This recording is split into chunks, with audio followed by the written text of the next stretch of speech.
New ഗ്രൂപ്പിന്റെ ഒരു ഫോമിനെ കുറിച്ച് പറയുന്ന ഒരു ഭാഗത്താണ്. അതായത് ഒരു പുതിയ ഗ്രൂപ്പ് തുടങ്ങുന്നത് എങ്ങനെയാണ്, അതിന് പേരിടുന്നത് എങ്ങനെയാണ്, ഇങ്ങനെയുള്ള കാര്യങ്ങളൊക്കെ പലപ്പോഴും കൺഫ്യൂഷൻ ഉണ്ടാകാറുണ്ട്. നമുക്ക് ആ പേജിലേക്ക് തന്നെ പോവാം. അപ്പൻഡിക്സ് എച്ച് അല്ലെങ്കിൽ അനുബന്ധം എച്ച് എന്നാണ് അതിന് പറയുന്നത്. New group form, Alcoholics Anonymous new group form, US and Canada. Our membership ought to include all who suffer from alcoholism, hence we may refuse none. We may refuse none who wish to recover. Not ought AA membership ever depend upon money or conformity. Any two or their alcoholics gathered together for sobriety may call themselves an AA group.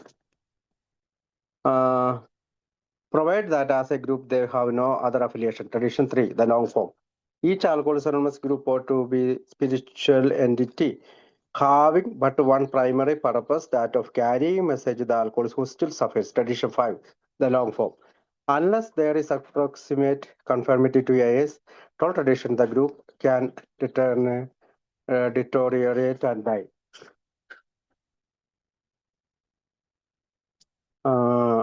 12 steps and total tradition, page 174.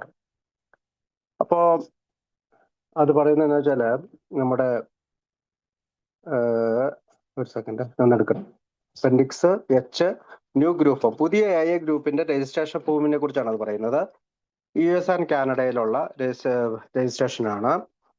ആൽക്കോളിക്സ് anonymous AA പുതിയ ഫോമിന്റെ ഗ്രൂപ്പിന്റെ പുതിയ ഗ്രൂപ്പിന്റെ form എന്നാണ് അതിന്റെ പേര്. അതിനകത്ത് ആദ്യം അവർ പറയുന്നത് ട്രഡിഷൻ 3യെ കുറിച്ചാണ്. മദ്യാസക്തിയിൽ നിന്ന് ദുരിതം അനുഭവിക്കുന്ന എല്ലാവർക്കും AA അംഗത്വം ലഭ്യമാണ്. സുഖം പ്രാപിക്കാൻ ആഗ്രഹിക്കുന്ന ആരെയും നാം നിരസിക്കരുത്. AA അംഗത്വം പണമോ നിർബന്ധിത അനുസരണമോ അടിസ്ഥാനമാക്കിയായിരിക്കരുത്. മദ്യവിമുക്തിക്കായി ഒരുമിക്കുന്ന 2 or 3 മദ്യാസക്തർക്ക് മറ്റേതെങ്കിലും സംഘടനയുമായി ബന്ധമില്ലെങ്കിൽ തങ്ങളെ ഒരു AA ഗ്രൂപ്പായി വിളിക്കാം. അതായത് മദ്യവിമുക്തിക്കായി ഒരുമിക്കുന്ന 2 or 3 മദ്യാസക്തർക്ക് മറ്റേതെങ്കിലും സംഘടനയുമായി ബന്ധമില്ലെങ്കിൽ തങ്ങളെ ഒരു AA ഗ്രൂപ്പായി വിളിക്കാം. ട്രഡീഷൻ 5 ലോങ് ഫോം ആണ്, ദീർഘരൂപം. ഓരോ AA ഗ്രൂപ്പും ഒരു ആത്മീയ ഘടകമാണ്. അതിന്റെ ഒരു പ്രാഥമിക ലക്ഷ്യം എപ്പോഴും കഷ്ടപ്പെടുന്ന മദ്യാസക്തനിലേക്ക് AA സന്ദേശം എത്തിക്കുക എന്നതാണ്. പിന്നീട് പറയുന്നത് 12 സ്റ്റെപ്സ് ആൻഡ് 12 ട്രഡീഷൻസ്, പേജ് 174 കാര്യമാണ്. AAയുടെ 12 പാരമ്പര്യങ്ങളോട് ഏകദേശമായെങ്കിലും അനുസരണമില്ലെങ്കിൽ ഒരു ഗ്രൂപ്പ് ക്രമേണ തകരുകയും ഇല്ലാതാവുകയും ചെയ്യാം. AAയുടെ 12 പാരമ്പര്യങ്ങളോട് ഏകദേശമായെങ്കിലും അനുസരണമില്ലെങ്കിൽ ഒരു ഗ്രൂപ്പ് ക്രമേണ തകരുകയും ഇല്ലാതാവുകയും ചെയ്യാം. അപ്പോൾ ഗ്രൂപ്പിന്റെ പേര് തെരഞ്ഞെടുക്കുമ്പോൾ ശ്രദ്ധിക്കേണ്ട കാര്യങ്ങളാണ് പിന്നീട് പറയുന്നത്. AA's tradition suggests that AA group not to be named after a facility or members living or deceased, and that the name of a group not imply affiliation with any sect, religion, organization or institution. അതായത് ഗ്രൂപ്പിന്റെ പേര് തെരഞ്ഞെടുക്കുമ്പോൾ ശ്രദ്ധിക്കേണ്ട കാര്യങ്ങളാണ്. ഒരു ആശുപത്രിയുടെയോ ഒരു സ്ഥാപനത്തിന്റെയോ പേരോ ജീവിച്ചിരിക്കുന്നതോ മരിച്ചതോ ആയ ഒരു AA അംഗത്തിന്റെ പേരോ ഏതെങ്കിലും മതം, സംഘടന, സ്ഥാപനം എന്നിവയുമായി ബന്ധമുണ്ടെന്ന തോന്നൽ നൽകുന്ന പേരോ ഉപയോഗിക്കരുത്. കൃത്യമായിട്ട് അത് അവിടെ പറഞ്ഞിട്ടുണ്ട്. ഏതെങ്കിലും മതം, സംഘടന, സ്ഥാപനം എന്നിവയുമായി ബന്ധമുണ്ടെന്ന് തോന്നൽ നൽകുന്ന പേരോ ഉപയോഗിക്കരുത്. പിന്നീട് പറയുന്നത് എന്തൊക്കെയാണ് അവിടെ കൊടുക്കേണ്ടത്. ഗ്രൂപ്പ് നെയിം, ഗ്രൂപ്പിന്റെ പേര്, ഗ്രൂപ്പ് മീറ്റിംഗ് ലൊക്കേഷൻ അല്ലെങ്കിൽ ഗ്രൂപ്പ് സ്റ്റാർട്ട് ഡേറ്റ്, ഗ്രൂപ്പ് ആരംഭിച്ച തീയതി, ഗ്രൂപ്പ് മീറ്റിംഗ് ലൊക്കേഷൻ അല്ലെങ്കിൽ മീറ്റിംഗിന്റെ സ്ഥലം, നമ്പർ ഓഫ് മെമ്പേഴ്സ്, അംഗങ്ങളുടെ എണ്ണം, അഡ്രസ്, വിലാസം, സിറ്റി ഓർ ടൗൺ, നഗരം, പട്ടണം, സ്റ്റേറ്റ് ഓർ പ്രൊവിൻസ്, സംസ്ഥാനം, പ്രവിശ്യ, സിപ്പ് കോഡ് എന്ന് വെച്ചാൽ പോസ്റ്റൽ കോഡ്. പിന്നെ പറയേണ്ടത് മീറ്റിംഗ് ഡേ ആണ്. തിങ്കൾ മുതൽ തിങ്കൾ, ചൊവ്വ, ബുധൻ, വ്യാഴം, വെള്ളി, ശനി, ഞായർ, ഏത് ദിവസങ്ങളിലാണ് അത് അതിനകത്ത് ടിക്ക് ചെയ്ത് കൊടുക്കണം. ഫോമിൽ അങ്ങനെ ഒരു കോളം ഉണ്ട്, ആ കോളത്ത് ഫില്ല് ചെയ്യണം. മീറ്റിംഗിന്റെ സമയം പറയണം, അതും ഒരു കോളം ഉണ്ട്.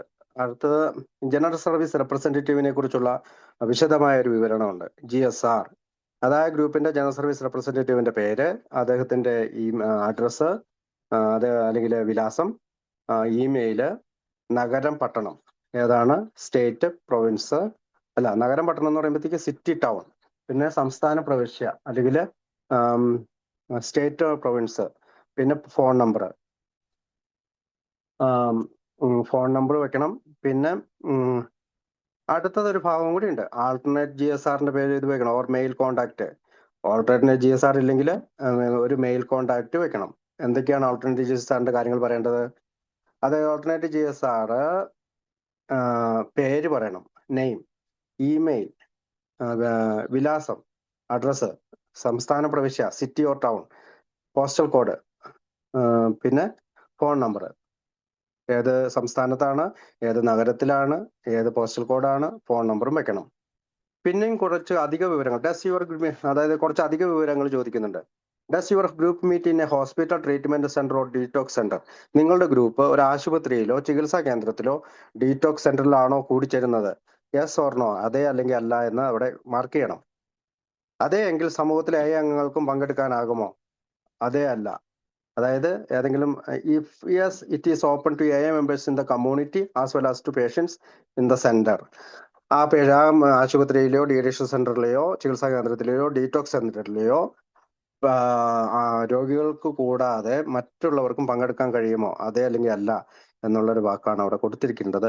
ഡയറക്ടറിയിൽ നിങ്ങളുടെ പേര് ഉൾപ്പെടുത്തണമോ എന്നാണ് അടുത്ത ചോദ്യം.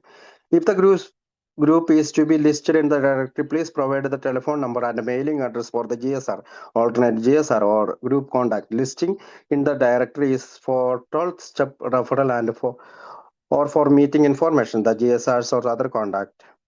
Name and telephone number will be included in the directory with the group's name and service number.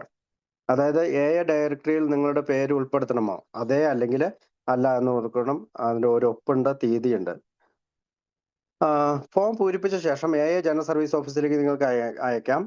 വിവരങ്ങൾ രജിസ്റ്റർ ചെയ്ത ശേഷം 30 ദിവസത്തെ പെൻഡിങ് കാലയളവ് ഉണ്ടായിരിക്കും. തുടർന്ന് ന്യൂ ഗ്രൂപ്പ് ഹാൻഡ് ബുക്ക് ഗ്രൂപ്പിന് അയച്ചു തരുന്നതാണ്. അതായത് കുറെ പാംലെറ്റുകളും അല്ലെങ്കിൽ ഹാൻഡ് ബുക്കും അടങ്ങിയ കുറെ ഇതും അവർ അയച്ചു കൊടുക്കും. അപ്പോൾ നമുക്ക് അതിനകത്ത് GSRന്റെ കോണ്ടാക്ട് കൊടുക്കണം, ഓൾട്ടർനേറ്റ് GSRന്റെ കോണ്ടാക്ട് കൊടുക്കണം. Listing in the directory for its 12 step arrival. For more arrival and for meeting information, the GSR name and the telephone number will be included in the directory with the group's name and the survey. അങ്ങനെ അടുത്ത ഭാഗമാണ് അതിനകത്ത് പറഞ്ഞിരിക്കുന്നത്.